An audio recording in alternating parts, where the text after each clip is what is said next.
Shalom, kasih karunia dan damai sejahtera dari Tuhan kita Yesus Kristus ada dalam kehidupan saudara semua. Kita berjumpa kembali dalam Renungan Mingguan, hari ini Jumat 6 September 2024. Renungan didasarkan dari Kitab Mazmur 125 ayat 1 sampai dengan ke-5. Sebelum kita bersama merenungkan sabda Tuhan, mari kita menyatukan hati di dalam doa. Bapa yang penuh kasih, kami mengucap syukur untuk setiap kebaikan, kemurahan, dan pertolongan-Mu yang senantiasa hadir di dalam kehidupan kami. Kebaikan yang dari-Mu lah yang memampukan kami untuk melihat setiap pengharapan dan masa depan kami, sehingga sekalipun banyak hal yang terjadi dalam peristiwa hidup kami yang kadang menyakitkan, yang menekan dan menjadi beban berat, tapi kebaikan-Mu lah Tuhan yang mengangkat kami, supaya kami terus bangkit dan merayakan kehidupan dengan syukur dan percaya. Untuk itu ya Tuhan, kami yakin kebenaran sabda-Mu yang hendak kami renungkan bersama merupakan kebaikan-Mu yang berbicara untuk kami kini dan sepanjang masa. Karena dalam firman-Mu ada kuasa, ada kehendak, dan penyertaan-Mu yang kekal atas kami. Berfirman-Lah ya Tuhan, kami siap mendengarkannya dan melakukannya. Dan kami percaya pula ya Tuhan Yesus, Engkau mengampunkan dari setiap dosa pelanggaran yang sudah kami lakukan. Kami sadar, kami banyak melakukan yang celah Tuhan di hadapan-Mu. Untuk itu Tuhan kami ucap syukur untuk pengampunan yang Kau berikan. Di dalam-Mu ya Tuhan Yesus, Sang sumber kehidupan, kebenaran, dan keselamatan. Kami naikkan doa ini dengan bersyukur dan percaya. Amin. Mazmur 125 ayat 1 sampai dengan ke-5. Demikian sabda Tuhan. Aman dalam lindungan Tuhan. Nyanyian syiarah, orang-orang yang percaya kepada Tuhan adalah seperti gunung Sion yang tidak goyang, yang tetap untuk selama-lamanya. Yerusalem, gunung-gunung sekelilingnya, demikianlah Tuhan sekeliling umat-Nya, dari sekarang sampai selama-lamanya. Tongkat kerajaan orang fasik tidak akan tinggal tetap di atas tanah yang diundikan kepada orang-orang benar, supaya orang-orang benar tidak mengulurkan tangannya kepada kejahatan. Lakukanlah kebaikan, ya Tuhan, kepada orang-orang baik dan kepada orang-orang yang tulus hati. Tetapi orang-orang yang menyimpang ke jalan yang berbelit-belit, kiranya Tuhan mengenyahkan mereka bersama-sama orang-orang yang melakukan kejahatan. Berbaiklah kita yang mendengar dan berbaiklah kita yang percaya akan kebenaran firman-Nya. Haleluya. Amin. Eyang Kakung, Eyang Putri, Bapak Ibu Saudara, dan anak-anak, tema renungan mingguan Jumat 6 September 2024 adalah lakukanlah kebaikan. Tuhan dalam teks yang kita renungkan hari ini dari Mazmur 125 ayat 1 sampai dengan ke-5 menempatkan dirinya menurut gambaran pemazmur tidak netral. Kenapa saya mengatakan tidak netral? Karena Tuhan berpihak. Berpihak kepada siapa? Maka jika kita membaca di ayat yang keempat, kepada orang-orang yang tulus hati, atau bisa disebutkan kepada orang-orang benar. Maka jelas Tuhan berpihak, tidak netral. Kan kita seringkali menggambarkan netralitas berarti berdiri di tengah, bukan di kanan, di kiri, atau kemudian tidak mendukung ini, tidak mendukung ini. Tetapi ini Tuhan tidak netral memang. Ketidaknetralan tadi sudah saya sebutkan berpihak kepada mereka yang benar atau yang tulus hati. Kenapa Tuhan berpihak? Ya karena dalam dirinya kebenaran itu Ia nyatakan. Kebenaran itu adalah dirinya. Kebenaran itu yang Ia nyatakan atas kehidupan manusia. Jadi sumber segala kebenaran adalah dirinya, ya Tuhan sendiri. Sehingga ketika Tuhan berpihak pada orang benar, maka menunjukkan bahwa orang yang bertindak benar menerima kebenaran yang darinya. Itu kenapa berpihak? Ya karena ada hubungan, ada relasi, ada kesesuaian, ada keharmonisan, ada komunikasi. Nah, keberpihakan inilah yang menunjukkan bagaimana juga Tuhan campur tangan atas setiap kehidupan orang benar, tapi bertindak juga tidak melakukan pembiaran yang berpihak tadi, tidak melakukan pembiaran kepada mereka yang tidak melakukan kebenaran. Disebut di Mazmur 125, orang fasik. Jadi posisi Tuhan jelas, tegas, tidak main-main. Ya, ya, tidak, tidak. Ya untuk orang benar, tidak untuk orang fasik. Maka kebenaran Tuhan yang Ia nyatakan untuk orang-orang benar, dan kebenaran Tuhan yang dinyatakan dengan tidak melakukan pembiaran kepada orang fasik, menunjukkan apa? Inilah kebaikan. Kebaikan yang datang darinya. Kebenaran dinyatakan dalam kebaikan. Maka kita paham dan tahu, bukankah Tuhan selalu merancangkan yang baik? Bukan merancangkan kecelakaan. Rancangannya adalah damai sejahtera. Selalu saja ada cara Tuhan yang menghidupkan dan menyelamatkan. Selalu ada cara dari Tuhan dalam kasih-Nya yang memberikan rahmat, berkat, kesegaran, kekuatan kepada kita, tepat menurut waktu dan rencana serta kehendak-Nya. Contohnya dari mana?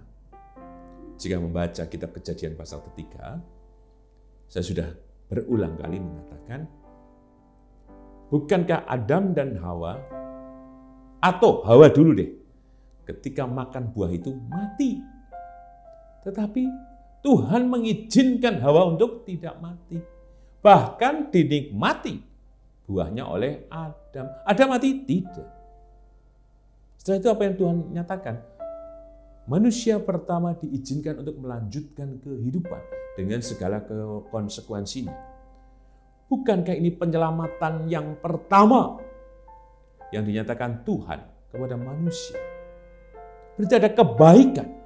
Berarti kebaikan adalah keselamatan. Keselamatan adalah kebenaran yang Tuhan nyatakan. Ketika Tuhan hadir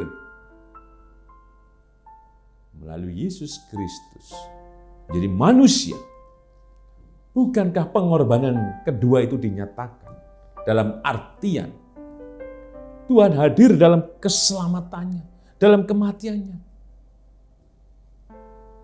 Kalau yang pertama, tanda kutip, ada pengorbanan Tuhan nyatakan apa yang seharusnya manusia mati, tetapi tidak mati, diselamatkan supaya manusia berlanjut kehidupannya. Yang kedua, dalam peristiwa Tuhan Yesus, ada kematian dan kebangkitan menunjukkan apa?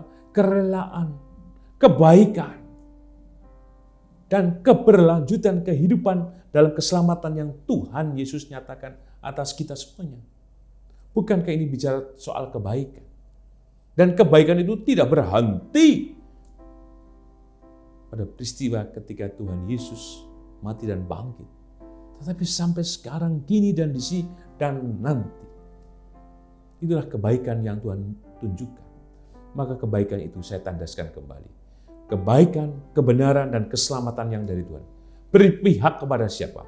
Berpihak kepada orang-orang benar atau orang yang tulus hati. Mereka yang mau setia, mereka yang mau percaya kepada Tuhan. Untuk itu, pesan apa yang kita terima dalam tema lakukanlah kebaikan. Yang pertama, kita perhatikan ayat yang pertama dan kedua. Orang-orang yang percaya kepada Tuhan adalah seperti gunung Sion yang tidak goyang, yang tetap untuk selama-lamanya. Yerusalem, gunung-gunung sekelilingnya, demikianlah Tuhan sekeliling umatnya dari sekarang sampai selama-lamanya. Maka kata percaya yang ada di ayat pertama, kiranya memampukan setiap orang yang mau berserah kepada Tuhan benar dalam laku hidup yang sesuai dengan kehendak. Kebaikan ditujukan apa? Hidup benar. Lakukanlah kebaikan. Kebaikan seperti apa? Kebaikan dalam rangka hidup benar. Apakah bisa? Bisa. Bukankah ketika manusia diberikan waktu untuk melanjutkan kehidupannya berikutnya, Adam dan Hawa, dan ketika Tuhan mati dan bangkit, bukankah manusia diberikan kehidupan berikutnya? Persis kita. Kita senantiasa diberikan waktu selanjutnya. Itulah kesabaran, itulah pengorbanan, itulah kasih, itulah kebaikan Tuhan nyatakan. Maka jemputlah setiap kebaikan yang Tuhan nyatakan dengan kita melakukan yang baik. Tadi caranya seperti apa? Maka lakukanlah. Meneladan pada apa yang Tuhan Yesus nyatakan kepada kita semuanya. Memberikan pengampunan, penghormatan, penghargaan. Hidup berbagi, hidup dalam kasih. Hentikan semua kejahatan-kejahatan dalam diri kita. Apakah kita tahu yang jahat? Tahu. Maka hentikanlah itu. Karena dengan menghentikan, menjadikan kita seperti di ayat yang pertama tadi. Seperti gunung Sion yang tidak goyang. Kekuatan kita, keyakinan kita, kepercayaan kepada Tuhan tidak akan pernah digoyang, tidak akan pernah runtuh, tidak akan pernah hancur. Sekalipun mungkin ada fitnah, ada tekanan, ada penindasan, ada tekanan, mungkin digunjingkan dan sebagainya. Tapi karena kita percaya bahwa yang kita lakukan benar di hadapan Tuhan, karena Tuhan membenarkan itu. Karena hidup kita sesuai dengan firman-Nya, maka apapun yang terjadi, kita tidak akan pernah goyang ataupun runtuh. Karena apa? Disebutkan di ayat yang kedua. Dari sekarang sampai selama-lamanya, Tuhan mengelilingi kita dengan kasih kuasa-Nya menopang kita. Untuk itu, teruslah percaya. Dan kepercayaan ditunjukkan dalam tindakan yang baik. Yang kedua, kita perhatikan secara khusus. Di ayat yang ke-3 dan ke-5. Tongkat kerajaan orang fasik tidak akan tinggal tetap.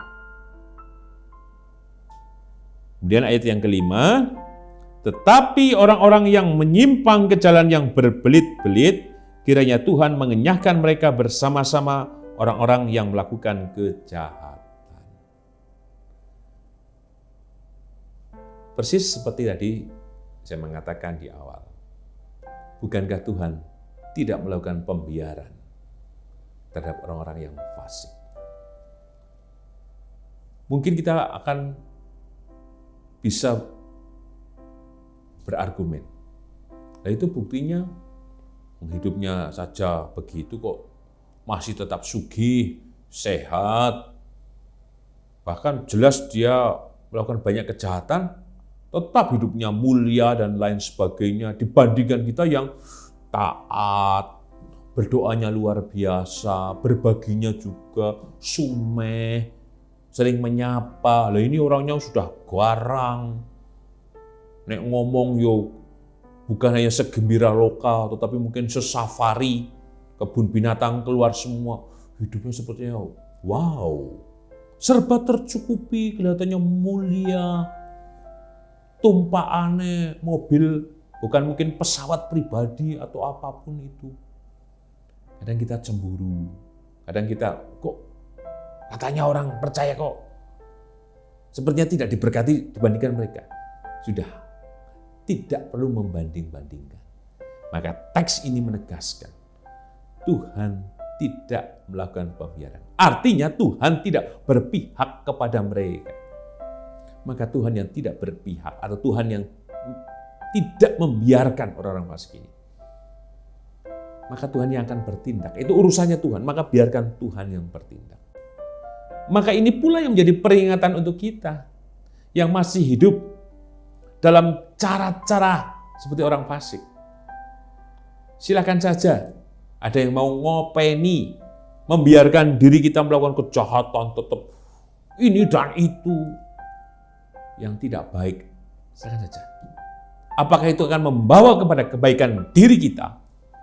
Membawa berkat untuk kita dan keluarga kita, atau mendatangkan keselamatan untuk kita jika kita tetap hidup seperti orang fasik atau orang-orang yang jahat.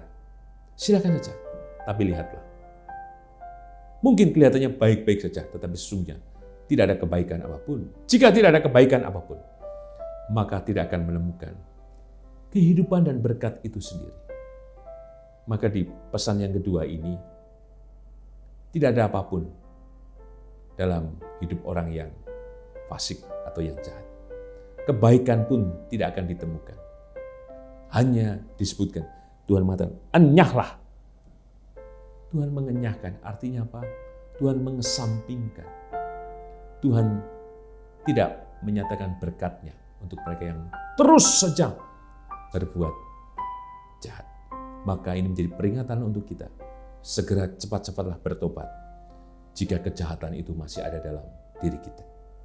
Dan sebagai penutup, dalam tema lakukanlah kebaikan. Kita perhatikan kembali ayat yang keempat. Lakukanlah kebaikan, ya Tuhan.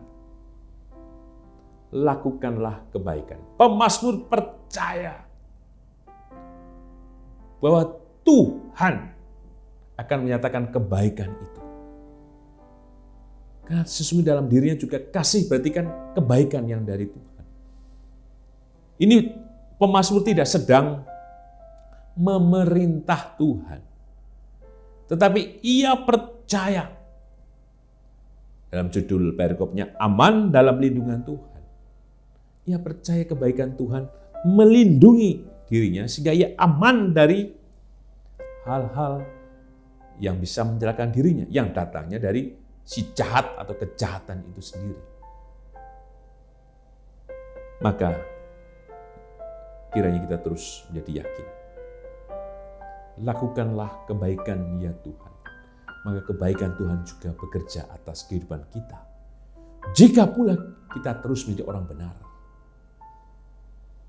orang yang tulus hati, dan mewujudkan kebaikan Tuhan yang kita terima dalam kebaikan untuk merawat diri kita, menjadi baik dalam setiap tingkah laku, ucapan, tindakan kita, dan mewartakan kebaikan itu untuk kehidupan bersama.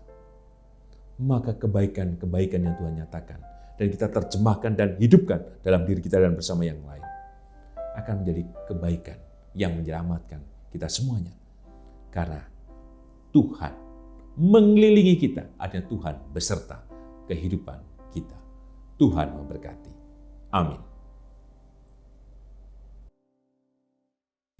Mari kita menyatukan hati di dalam doa.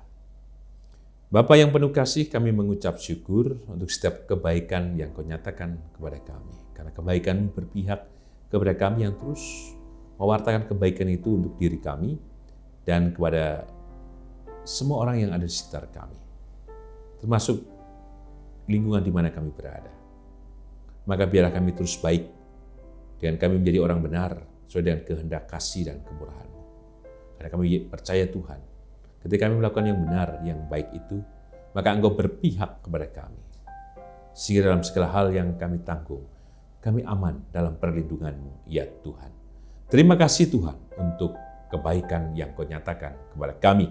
Dan kami yakin kebaikan-Mu juga terjadi di dalam kehidupan Bapak dan Ibu Priyono, Ibu Ami Birowo, Anak Amoresya, Ibu Sri Utami Suprapto, Ibu Margono, Bapak Ngatimin, Bapak Cahyo Muntadi, Anak Naladipa Anasera, Bapak Saharun, Bapak Warsito Utomo, Ibu Endang Joko Triyono, Ibu Maria Kasman Simajuntak, Bapak Edwin Krusma Yulianto, Anak Nasya Alana, Ibu Susilowati, Ibu Frida, Saudara Gilbert. Demikian juga dalam kehidupan Ibu Sarno, Ibu Tugira Sariman, Ibu Rusmiati Suharti, Ibu Murjangkung, Ibu Endang Karno, Ibu Kun Maryatin Subarti, Bapak Sadal Paulus, Bapak Kristan Dauribu, Bapak Elias Sariman, Bapak dan Ibu Sunarto Saputro, Ibu Sardi Budi Santoso, Ibu Mardi Utomo, Ibu Yatmiartini Rusdi, Bapak Suprapto, Ibu Sri Suwarsi Rahayu. Berkatilah Tuhan kehidupan hamba-Mu ini dengan kuasa kasih dan mujizat-Mu dan karya-Mu yang memulihkan, menyehatkan dan terlebih memberikan penghiburan. Kami percaya juga memberkati keluarga yang mendampingi. Kau berikan kesabaran, kekuatan, kedamaian, dan berkat-Mu yang melimpah. Dan kami percaya Engkau juga bekerja dalam setiap kehidupan kami masing-masing. Memberkati kehidupan keluarga kami. Dan Engkau memberkati anak dan cucu kami. Berkatilah kami semuanya Tuhan. Dalam segala masa peristiwa yang kami hadapi. Dari berbagai tekanan, kecemasan, ketakutan, kerinduan, dan harapan. Termasuk dalam studi anak-anak kami atau cucu kami. Dalam pekerjaan mereka. Kami percaya Tuhan, Engkau memberkati kehidupan kami masing-masing secara pribadi, keluarga kami, dan Engkau memberkati setiap kehidupan anak dan cucu kami. Kami percaya Tuhan, kami percaya berkat-Mu hadir, kekuatan dan cinta-Mu terus menopang dan menolong kami. Kami percaya Engkau memberkati Tuhan, kehidupan bangsa dan negara kami, Indonesia. Kami percaya Engkau memberikan ketentraman, kedamaian, dan rahmat-Mu besar atas bangsa dan negara kami, Indonesia. Dan kami percaya Tuhan, memberkati juga gereja-Mu GKJ Sarimulu. Anugerah-Mu menyelamatkan. Berkat-Mu Tuhan, kami yakin terus tercurah atas kami semuanya di GKJ Sarimulu. Dan kehadiran-Mu nyata di tengah-tengah kami semuanya. Dan kuasa-Mu bekerja dalam kehidupan kami menjadi warga GKJ Sarimulu. Kami yakin Engkau berkati kami semuanya dan menolong GKJ Sarimulu. Karena pengasihan-Mu Tuhan yang menyelamatkan, maka Engkau terus bekerja, memimpin, kini dan sepanjang masa atas kami semuanya. Inilah doa kami ya Tuhan Yesus, yang kami serahkan dalam nama dan kuasa-Mu. Dan di dalam-Mu ya Tuhan Yesus, kami naikkan doa ini dengan berserah, bersyukur dan percaya. Amin. Tuhan Yesus memberkati Eyang Kakung, Eyang Putri, Bapak Ibu Saudara dan anak-anak, kini dan selamanya. Amin.